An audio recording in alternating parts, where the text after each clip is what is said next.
اوپر اللہ رب العزت فخر کرتا ہے فرشتوں میں. رضوان محترم ذرا غور کرنا, اور اللہ فرماتا فرشتوں میں نے اس کے گناہ معاف کر دیے.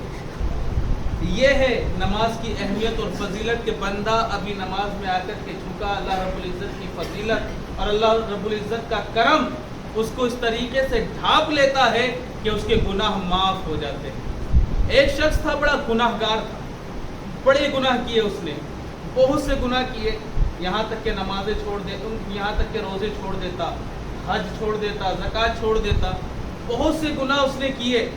لیکن گناہ کرنے کے بعد جب وہ مرا اور مرنے کے بعد اس کی چند دن بعد قبر کھلی, لوگ اس کو دفنا کر کے گھر واپس آ گئے تھے. چند دنوں کے بعد جب قبر کھلی تو کیا دیکھتے ہیں, اس کی قبر پھولوں سے منور ہے. اس کی قبر میں پھول بھرے ہوئے ہیں, گلاب کے پھول ہیں اور خوشبو دور تک جا رہی ہے. لوگوں نے سوچا یہ تو بڑا گناہ گار تھا, یہ تو بڑا خطا کار تھا, یہ تو نمازیں بھی نہیں پڑھتا تھا, یہ تو روزے بھی نہیں رکھتا تھا, یہ تو حج بھی نہیں کرتا تھا, لہٰذا یہ تو بڑا گناہ گار تھا. لیکن ایسا سبب کیا ہے کہ اس کی قبر سے پھول بھر رہے ہیں, قبر پھولوں سے منور ہے اور پھولوں سے عطر کی خوشبو آ رہی ہے. سبب کیا ہے؟ لوگوں نے اس کی قبر کو بند کیا اور بند کرنے کے بعد اس کی بیوی کے پاس چلے گئے کہ ہو نہ ہو, کیونکہ شوہر کی جو ہمراز ہوتی ہے وہ اس کی بیوی ہوا کرتی ہے, بیوی شوہر کا ہر راز جانتی ہے. لہٰذا بیوی کے پاس گئے اور جانے کے بعد میں کہنے لگے ایک بات بتاؤ, ہم نے تمہارے شوہر کی قبر کو دیکھا, اس میں پھول بھرے ہوئے ہیں, لیکن ایک بات بتاؤ, تمہارا شوہر تو بڑا گناہ گار تھا, وہ تو شرابیں پیا کرتا تھا, وہ تو گناہ کیا کرتا تھا, وہ تو جھوٹ بولا کرتا تھا, وہ تو غیبت کیا کرتا تھا, وجہ کیا ہے, بات کیا ہے کہ جب اس کی قبر کھلی ہے تو اس کی قبر میں پھول بھرے ہوئے ہیں؟ تو اس کی بیوی نے کہا تھا اے لوگوں سنو, البتہ یہ میں بھی جانتی ہوں میرا شوہر بڑا گناہ گار تھا, میرا شوہر شرابی بھی تھا, میرا شوہر گناہ بھی کیا کرتا تھا, جھوٹ بھی بولا کرتا تھا, لیکن سنو ایک ہی سبب ہو سکتا ہے اس کی نجات کا کہ میرا شوہر جب فجر کی اذان ہوتی تھی, میرا 5 سال کا بچہ تھا, اس کو اٹھاتا اور اٹھانے کے بعد میں کہتا کہ بیٹا اٹھو, اٹھانے کے بعد میں وضو کراتا اور وضو کرانے کے بعد میں رب کی بارگاہ میں لے جاتا, لے جانے کے بعد میں کہتا جس مالک کا کھاتے ہیں آؤ اس کا گنگاتے ہیں, جس مالک جو مالک ہمیں کھلاتا ہے آؤ اس مالک کی عبادت کرتے ہیں. اے بیٹے, وہ شوہر کہتا ہے, اس کا وہ عورت کہتی ہے میرا شوہر اپنے بیٹے سے کہا کرتا تھا اے میرے بیٹے, ہو سکتا ہے یہ میری آخری نماز ہو یا تیری آخری نماز ہو, اللہ کے حضور جھک جائیں. فجر کی نماز صرف وہ ادا کیا کرتا تھا اور اس خشوع اور خضوع کے ساتھ میں ادا کیا کرتا تھا کہ اپنے بیٹے کو بھی لے جایا کرتا تھا. اے لوگوں باقی تو پتہ نہیں, لیکن ہو سکتا ہے یہی عمل اس کی نجات کا سبب بنا. تو اندازہ کریں میرے عزیزوں کہ ایک نماز اگر بندہ پڑھتا ہے اللہ رب العزت اس کی قبر پھولوں سے منور کر دیتا ہے. اگر ہم 5 وقت کی نمازیں پڑھیں تو ہمارا عالم کیا ہوگا, لیکن آج تو ہماری 5 غائب ہوتی ہیں, 5 صفحہ ہوتی ہیں, ہمارے پاس ہر چیز کے لیے ٹائم ہوتا ہے, ٹی وی دیکھنے کے لیے ٹائم, دوست کی محفل کے لیے ٹائم, میٹنگ کے لیے ٹائم, ہمارے پاس ساری چیزوں کے لیے ٹائم ہوتا ہے, لیکن نماز کے لیے ہمارے پاس ٹائم نہیں. جس مالک نے کھلایا ہے اس مالک کا شکریہ ادا کرنے کے لیے ہمارے پاس ٹائم نہیں. جس مالک نے ہمیں رہنے کے لیے گھر دیا اس مالک کی عبادت کرنے کے لیے ہمارے پاس ٹائم نہیں. میرے عزیزو, اللہ کے رسول صلی اللہ علیہ وسلم ارشاد فرماتے ہیں جب بے نمازی کو قبر میں داخل کیا جائے گا, بے نمازی کو قبر میں اتارا جائے گا. آج ہم بہت اولیاء اکرام سے محبت کا دعویٰ بھرتے ہیں میرے عزیزو, کہ ہم غوث اعظم کے چاہنے والے ہیں, میرا صاحب کے چاہنے والے. میرے عزیزو, ان بزرگوں کی کبھی زندگی میں نمازیں تک نہیں ہوئی, اور غوث اعظم تو اتنی نفرت کرتے بے نمازیوں سے, اتنی نفرت کرتے تھے کہ غوث اعظم فرماتے کہ ایک طرف تمہیں کتا جا رہا ہے جس کے اوپر گار لگی ہوئی ہے, کتا ہے جو گار میں لوٹ کر کے آیا ہے اور وہ نکل کر کے جا رہا ہے, اور اسی طرف سے بے نمازی بھی جا رہا ہے, تمہیں بیچ میں سے جانا ہے, اب کس کی سائڈ زیادہ ہونا ہے؟ تو سیدنا غوث اعظم رضی اللہ تعالیٰ نے فرمایا کہ تم کتے کی طرف ہو جاؤ, کیونکہ اگر کتے کی نجاست تمہارے جسم پر لگے گی دھونے سے پاک ہو جائے گی, لیکن بے نمازی کی طرف مت ہونا, کیونکہ بے نمازی کی اگر منحوسیت تمہارے لگ گئی تو 7 سمندر بھی تمہارا وہ پانی دھو نہیں سکتے.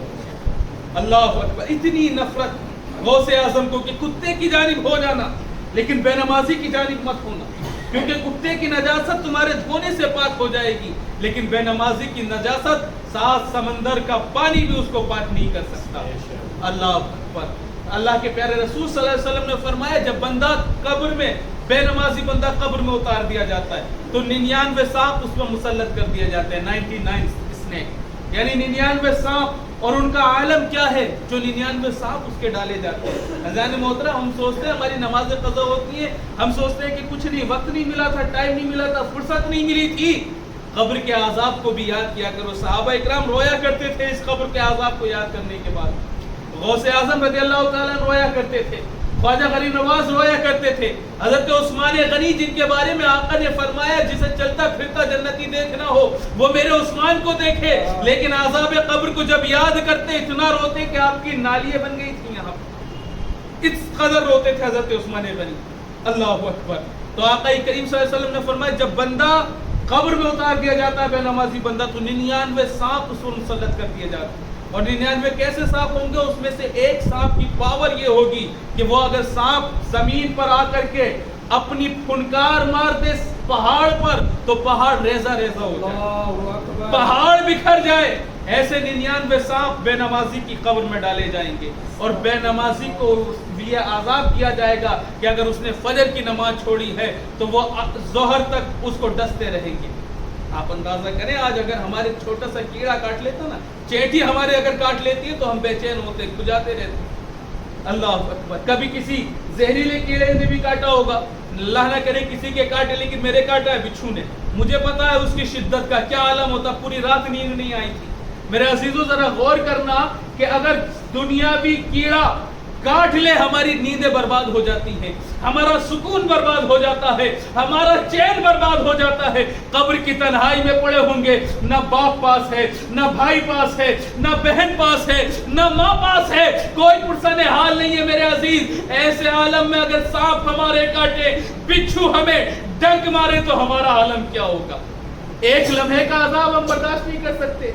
یہاں تک کہ بے نمازی کو جو سانپ ڈسے گا تو بے نمازی اس کے ڈنک سے 70 گز زمین میں دھس جائے گا. وہ سانپ جو ان پر مسلط کیے جائیں گے, اگر عصر کی نماز چھوڑی ہے تو مغرب تک اس کو ڈستا رہے گا, مغرب کی چھوڑی ہے تو عشاء تک, عشاء کی چھوڑی ہے تو فجر تک. اسی طریقے سے اللہ جب تک چاہے گا اس کو عذاب دیتا رہے گا.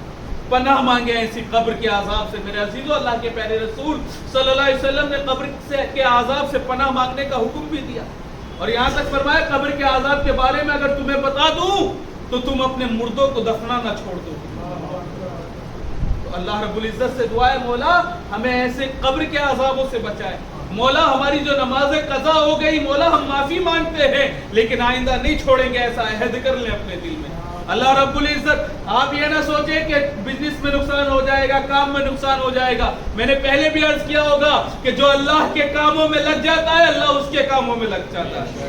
آپ دیکھیں جتنے نماز پڑھنے والے ہیں ان کے بزنس میں کوئی نقصان نہیں ہوتا, بلکہ اللہ رب العزت نے تو فرمایا, حدیث قدسی ہے کہ اے بندے تو کرتا وہی ہے جو تو چاہتا ہے لیکن ہوتا وہی ہے جو میں چاہتا ہوں. ہوتا ہے یا نہیں بتائیے؟ بندہ اپنی مرضی کے مطابق کر لیتا ہے, اس کو جھوٹ بولنے کا دل ہے جھوٹ بول لیتا ہے, گناہ کرنے کا دل ہے گناہ کر لیتا ہے. لیکن بندے تو کرتا وہی ہے جو تو چاہتا ہے, ہوتا وہی ہے جو میں چاہتا ہوں. لہذا تو وہ کر جو میں چاہتا ہوں, پھر ہوگا وہ جو تو چاہتا ہے. تو میرے عزیزو اللہ والے بنے, اللہ کے حضور سجدہ کریں اور اللہ کی راہ میں جھکنے کا, اللہ کی بارگاہ میں جھکنے کا اپنا مزاج بنا لیں. الحمدللہ یہاں بھی رسوائی سے بچیں گے, قیامت کے میدان میں بھی رسوائی سے بچیں گے, یہاں کے عذاب سے اور بوال سے بھی بچیں گے اور قیامت کے بوال سے بھی اور قبر کے بوال سے بھی بچیں گے. اللہ کی بارگاہ میں دعا ہے مولا جو نمازیں چھوٹی ہیں مولا ان نمازوں کو معاف فرمائے, اور مولا کریم ہمیں ان کی قضا ادا کرنے کی توفیق عطا فرمائے. مولا کریم دعا کرے اللہم صلی علی سیدنا مولانا محمد وعلیہ وسلم صلاۃ و سلام علیک یا رسول اللہ صلی اللہ تعالی علیہ وسلم. مولا کریم ہمیں نماز عشاء ادا کی اس کو اپنی بارگاہ میں قبول فرما. مولا کریم ہمیں نماز بندگانہ پڑھنے کی توفیق عطا فرما, نمازوں میں خشوع اور خضوع پیدا فرما, پیشانیوں میں سجدوں کی تڑپ پیدا فرما. جہاں کہیں مسلمانوں پر ظلم و ستم ہو رہا عمر غیر سے مدد فرما, جان و مال عزت و آبرو کی حفاظت فرما. مولا کریم ہمیں عذاب قبر سے نجات عطا فرما. مولا بروز حشر آقا کی شفاعت نصیب فرما. مولا نمازوں کی پابندیاں کرنے کی توفیق عطا فرما. مولا گناہوں سے بچنے کی توفیق عطا فرما. مولا کریم تیرے پیارے حبیب صلی اللہ علیہ وسلم کی پیاری پیاری سنتوں کو اپنانے کی توفیق عطا فرما.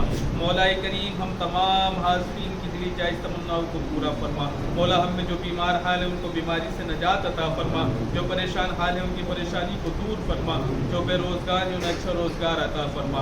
ان اللہ و ملائکتہ یصلون علی النبی یا ایھا الذین آمنوا صلوا علیہ وسلموا تسلیما. اللهم صل علی سیدنا و مولانا محمد وآلہ وسلم صلاۃ و سلام علیک یا رسول اللہ صلی اللہ تعالی علیہ وسلم. سبحان ربک رب العزة عما یصفون وسلام علی المرسلین والحمد للہ رب العالمین. بحق لا الہ الا اللہ.